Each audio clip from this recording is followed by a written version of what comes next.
दूसरी शादी पेंशन नहीं। जी हाँ, उड़ीसा हाईकोर्ट के एक हैरान करने वाले फैसले के बारे में आज हम बात करेंगे। इस वीडियो को अंत तक जरूर देखें। अच्छा, जरा सोचिए, एक महिला अपने पति की मौत के बाद उनकी पेंशन के लिए अप्लाई करती है, लेकिन उसका दावा खारिज हो जाता है। और वजह वजह यह कि जिस वक्त उनकी शादी हुई उस वक्त पति की पहली पत्नी जिंदा थी। अब भले ही बाद में पहली पत्नी की मौत क्यों ना हो गई हो। सुनने में ये थोड़ा अजीब लग सकता है, लेकिन उड़ीसा हाईकोर्ट का ये हालिया फैसला इसी पेचीदा सवाल पर रोशनी डालता है। चलिए इस पूरे मामले की तह तक चलते हैं। ये देखिए, यही है अदालत के फैसले का सार। एक लाइन जो अपने आप में कई सवाल खड़े कर देती है। कोर्ट ने एकदम साफ कर दिया कि अगर पहली पत्नी जिंदा है और उस दौरान दूसरी शादी होती है तो वो शादी कानूनी तौर पर मान्य ही नहीं है, और इसलिए उस शादी के आधार पर पेंशन का दावा भी नहीं किया जा सकता। लेकिन सवाल ये है कि कोर्ट इस नतीजे पर आखिर पहुंचा कैसे? देखिए, हर कानूनी फैसले के पीछे ना एक इंसानी कहानी होती है। इस मामले की कहानी जुड़ी है कनकलता द्विवेदी से। उनके पति एक सरकारी मुलाजिम थे।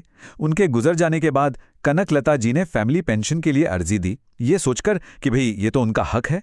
लेकिन अधिकारियों ने उनके दावे को रिजेक्ट कर दिया और बस यहीं से ये मामला अदालत तक जा पहुंचा।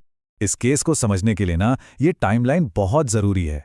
यहां सबसे क्रूशियल पॉइंट क्या था, वो ये कि दूसरी शादी उस वक्त हुई जब पहली पत्नी हयात थी। बस कानूनी नजर से देखें तो यही वो एक पॉइंट है जिस पर पूरा का पूरा केस टिका हुआ था। भले ही पहली पत्नी की मौत बाद में हो गई, लेकिन वो इस शुरुआती हकीकत को नहीं बदल सकी। तो चलिए अब कहानी से निकलकर जरा कानून की गलियों में चलते हैं। कोर्ट का जो फैसला था वो किसी हमदर्दी या जज्बात पर आधारित नहीं था। नहीं, वो पूरी तरह से मौजूदा कानून की एक बहुत ही सख्त इंटरप्रिटेशन पर बेस था। तो आखिर कानून में ऐसा क्या लिखा है जिसने इस दावे को नामुमकिन बना दिया? यहां पर एक बहुत ही जरूरी कानूनी टर्म सामने आता है, शून्य विवाह या वॉइड मैरिज। इसका सीधा सा मतलब है कि कानून की नजर में ये शादी अपनी शुरुआत से ही फ्रॉम द वेरी बिगिनिंग अमान्य थी। ऐसा नहीं है कि ये बाद में जाकर अमान्य हुई, नहीं, ये कभी वैध थी ही नहीं। और बस यही कोर्ट के तर्क का मेन पॉइंट था। तो कोर्ट ने अपने फैसले के लिए किस कानून का सहारा लिया? जवाब है हिंदू विवाह अधिनियम 1955। ये एक्ट इस बारे में बिल्कुल क्लियर है। इसका सेक्शन 5 कहता है कि शादी के वक्त दूल्हा और दुल्हन दोनों में से किसी का भी जीवन साथी जिंदा नहीं होना चाहिए।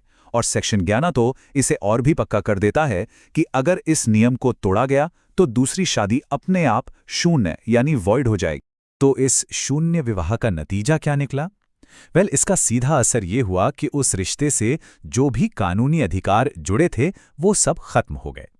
क्योंकि कनकलता जी की शादी को ही कानून ने वैध नहीं माना, इसलिए उन्हें पत्नी का लीगल स्टेटस नहीं मिल सका, और पति की मौत के बाद उन्हें विधवा का भी कानूनी दर्जा नहीं मिला, जो पेंशन जैसे फायदों के लिए सबसे पहली शर्त है।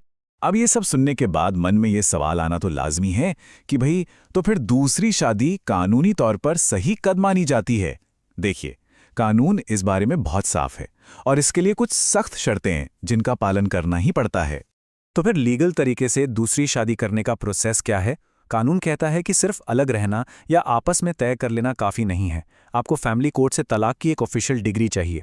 इसके बाद ये भी पक्का करना होता है कि उस फैसले के खिलाफ अपील करने की जो 90 दिन की मोहलत होती है वो भी गुजर चुकी है।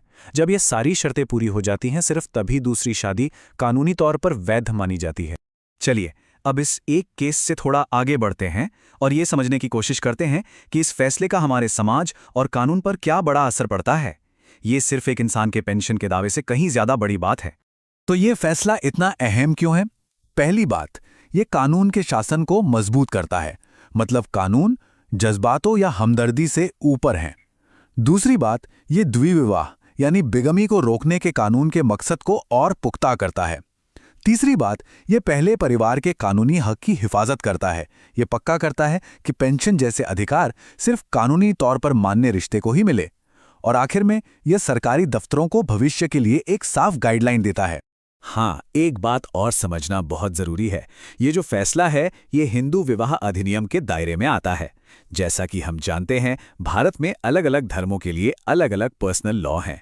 मिसाल के तौर पर मुस्लिम पर्सनल लॉ में कुछ शर्तों के साथ एक से ज्यादा शादी यानी पोलीगमी की इजाजत है। इसलिए उड़ीसा हाईकोर्ट का ये फैसला सीधे सीधे उन पर लागू नहीं होता। 1955। ये साल बहुत अहम है क्योंकि इसी साल हिंदू विवाह अधिनियम लागू हुआ था।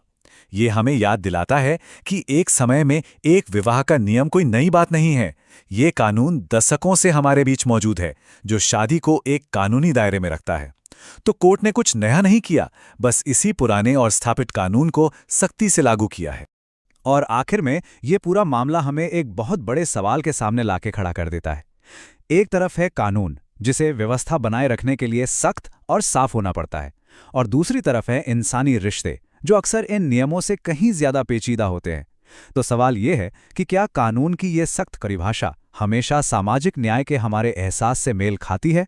ये सोचने वाली बात है ना? ऐसी ही जानकारी के लिए सब्सक्राइब कीजिए ऑल कैन स्टडी को। धन्यवाद। चलिए मिलते हैं अगले वीडियो में।